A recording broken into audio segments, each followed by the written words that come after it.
చిలుకూరు బాలాజీ ఆలయ ప్రధాన అర్చకులు రంగరాజన్పై దాడి చేసిన రామరాజ్యం వ్యవస్థాపకులు వీర రాఘవరెడ్డిని మోయినాబాద్ పోలీసులు కస్టడీలోకి తీసుకున్నారు. కోర్టు అనుమతితో వీర రాఘవరెడ్డిని మోయినాబాద్ పోలీస్ స్టేషన్కు తీసుకువచ్చారు. రంగరాజన్పై రామరాజ్యం ప్రచారకులు దాడి చేయడం రాష్ట్ర వ్యాప్తంగా సంచలనం సృష్టించింది. ఈ ఘటనను సీరియస్గా తీసుకున్న పోలీసులు నిందితుల్ని అరెస్టు చేశారు. ఈ క్రమంలోనే పోలీసుల రిమాండ్ రిపోర్టులో వీర రాఘవరెడ్డికి సంబంధించిన అనేక అంశాలు వెలుగులోకి వచ్చాయి. రామరాజ్యం పేరిట రిక్రూట్మెంట్ ప్రారంభించినట్లుగా పోలీసులు గుర్తించారు.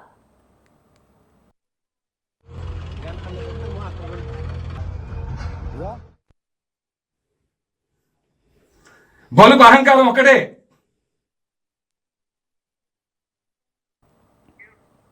రామరాజ్యం పేరిట అనేక అక్రమాలకు వీర రాఘవరెడ్డి పాల్పడినట్లు పోలీసులు గుర్తించారు.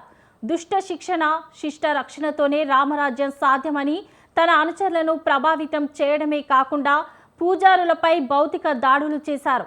కాగా వీర రాఘవరెడ్డి గతంలోనూ అనేక అక్రమాలకు పాల్పడినట్లు పోలీసులు గుర్తించారు.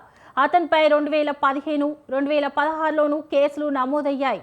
కాగా చిలుకూరు బాలాజీ ఆలయ అర్చకులు రంగరాజన్పై దాడితో పాటు రామరాజ్యం పేరుతో ఏర్పాటైన సంస్థ కార్యకలాపాల గురించి పోలీసులు ఆరా తీస్తున్నారు.